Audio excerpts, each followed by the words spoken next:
Class 6 कल तक आपने एलसीएम और एचसीएफ के बारे में पढ़ा था और उनके प्रॉब्लम्स लगाए थे। अब हमारे पास 3J एक्सरसाइज शुरू हो रही है। 3J में आप देखेंगे एलसीएम है, एचसीएफ है और इसके साथ नंबर है। तो कुछ फॉर्मूला हमने लिख दिए हैं। तो फॉर्मूला नंबर 1 क्या कहता है? Find the LCM. एलसीएम निकालना है तो product of two number upon HCF, यानी दो नंबरों का मल्टीप्लाई कर देते हैं और एचसीएफ का डिवाइड दे देते हैं तो एलसीएम आ जाता है। अगर एचसीएफ निकालना है तो product of two number upon LCM उल्टा हो जाएगा। लेकिन अब नंबरों को निकालना है तो वन नंबर निकालने के लिए तो LCM multiply HCF upon other number, और अदर नंबर निकालना है तो LCM multiply HCF upon one number. तो ये चार फार्मूले ये दिए गए हैं, ये आपको याद रखने हैं, ये आपके आगे चलेंगे। तो इस सीरीज में आगे बढ़ते हुए हम पहले क्वेश्चन को देखते हैं।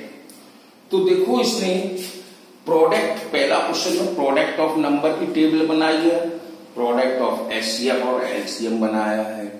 तो 9 मल्टीप्लाई 12 इज इक्वल टू 108 दिखाया है। तो 3 इंटू 36 इज इक्वल टू 108। तो ऐसे ही 15 और 20 को जब दर्शाएगा तो पूछ रहा है तो कितना होता है, तो 100।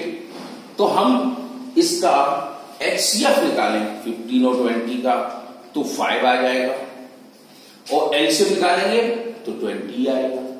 तो 5 मल्टीप्लाई 20 इज इक्वल टू 100 आ जाएगा। ऐसे 21 और 24 का निकालेंगे तो 21 और 24 का निकालेंगे तो हमारे 21 में 3 एचसीएफ आएगा, और इसका एलसीएम निकालोगे तो आपका आएगा 108 के समथिंग। फिर उनका मल्टीप्लाई कर देंगे तो आपको एचसीएफ एलसीएम हर नंबर का निकालना पड़ेगा। नेक्स्ट सेकंड क्वेश्चन से चलते हैं, प्रॉब्लम्स है इसमें। The LCM of two number is 1820। किसी दो नंबरों का एलसीएम 1820 आता है एंड एचसीएफ इज 26। एचसीएफ हमारा 26 होता है। तो वन नंबर इज 130 है, तो अदर नंबर पूछा गया है। तो हम लिख देते हैं LCM is equal to 1820, HCF 26, one number 130। तो अदर नंबर का फार्मूला लगा देते हैं, ये वाला LCM multiply HCF upon one number. अब इसकी डिजिट भर देते हैं, काट पीट कर देते हैं, जैसे 0 से ये देखो 0 काट दिया, 13 2 जा 26। अब आपके पास 182 मल्टीप्लाई 2 बचा, तो ये अदर नंबर आ गया। 2 2 जा 4, 18 2 जा 36, 364। अब हम आपको एक चीज बता दें, अगर चेक करना चाहो अपने सवाल को तो चेक कर सकते हैं आप। एलसीएम और एचसीएफ का मल्टीप्लाई कर लीजिए और उसी तरह से 130 और 364, मतलब वन नंबर और अदर नंबर का मल्टीप्लाई कर देंगे आप, आंसर इक्वल आएगा। तो इसका मतलब हमारा आंसर सही है। ऐसे ही अब तीसरे क्वेश्चन की तरफ चलते हैं। तीसरे क्वेश्चन में क्या कहता है? The HCF of A number is 14। HCF हमारा 14 दिया गया है और कह दिया can 570 be the LCM of these number.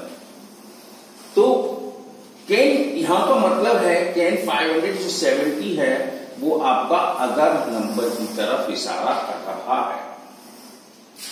तो बताइए एलसीएम कितना हुआ। तो हम लिख लेते हैं product of two number is equal to 570, HCF 14, LCM question mark कर दिया, एलसीएम का फार्मूला लगा दिया, प्रोडक्ट नंबर अपॉन एचसीएफ और 570 अपॉन 14। अब इसको आप काट दें, तो काटते हैं। देखो 2 7 जा 14, 2 जा 4, 2 8 जा 16, 2 5 जा 10। आप देख रहे हैं कि हमने इसको 2 से काट दिया, तो 2 जा 4 बच्चा 1, 17 हो गया, 2 8 जा 16 हो गया, बच्चा 1, 2 5 जा 10। अब हमारा नंबर नहीं कटेगा तो डेसिमल में आएगा, तो आप इस तरह करके छोड़ सकते हैं। नेक्स्ट क्वेश्चन है, if P is equal to कितना, Q इज इक्वल टू कितना, तो एचसीएफ और एलसीएम बताना होगा। तो हम क्या करेंगे, पहले P की वैल्यू फिर Q की वैल्यू लगा के इसके नंबर को पहले फाइंड करें कि P की वैल्यू क्या है, कि Q की वैल्यू क्या है, तब हम आगे उसका बढ़ें। जैसे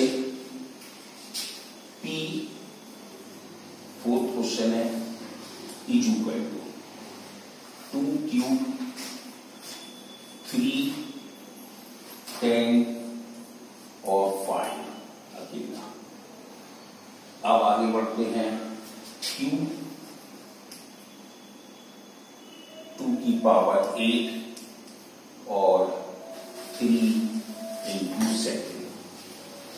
अब इसने पूछा है एचसीएफ और एलसीएम बताइए।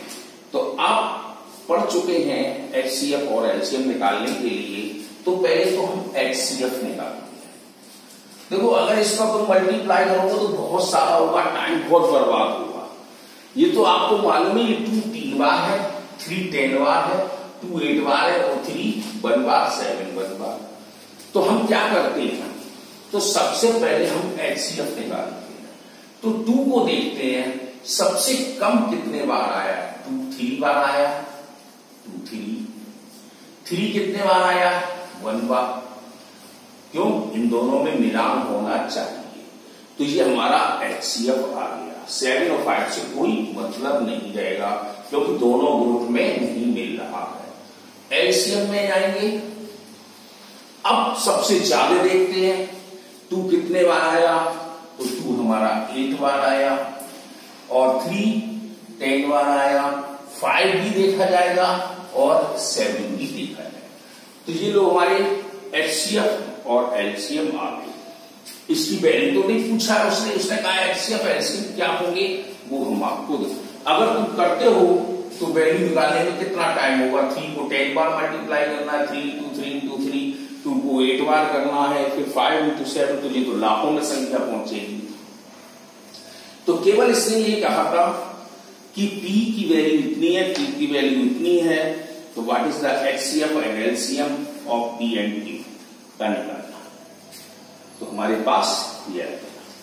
अब फिफ्थ क्वेश्चन में एचसीएफ ऑफ 2 नंबर इज 6 है, which of the following can never be the LCM.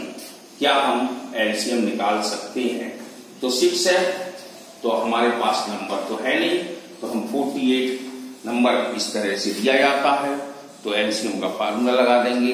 तो LCM is equal to product number upon 1 number.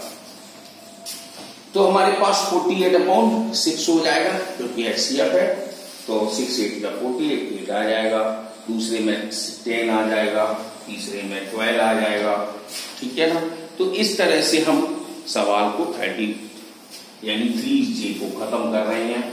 अब कल हम आपको 4th यूनिट वाले सवाल लेंगे। इसके लिए आपको पढ़ना पड़ेगा। क्या पढ़ना पड़ेगा, कल आपको मैं बता दूं कि जो किताब है, आपकी किताब में इंटीगर्स के बारे में लिखा है। तो ये इंटीगर्स क्या होते हैं, ये आप उसमें पढ़ चुके थे 5th क्लास में, और इससे पहले एक्सरसाइज में भी पढ़ा था कि natural number, whole number, integer. Integer हमारे माइनस में भी जाते हैं और प्लस में भी जाते हैं। जैसे एक नंबर लाइन होती है तो उसमें देखेंगे हम। तो ये आप जब तक नहीं पढ़ेंगे तब तक आपको समझ में नहीं आएगा। तो कल इसको पढ़ना, तो हम आगे कल समझाएंगे।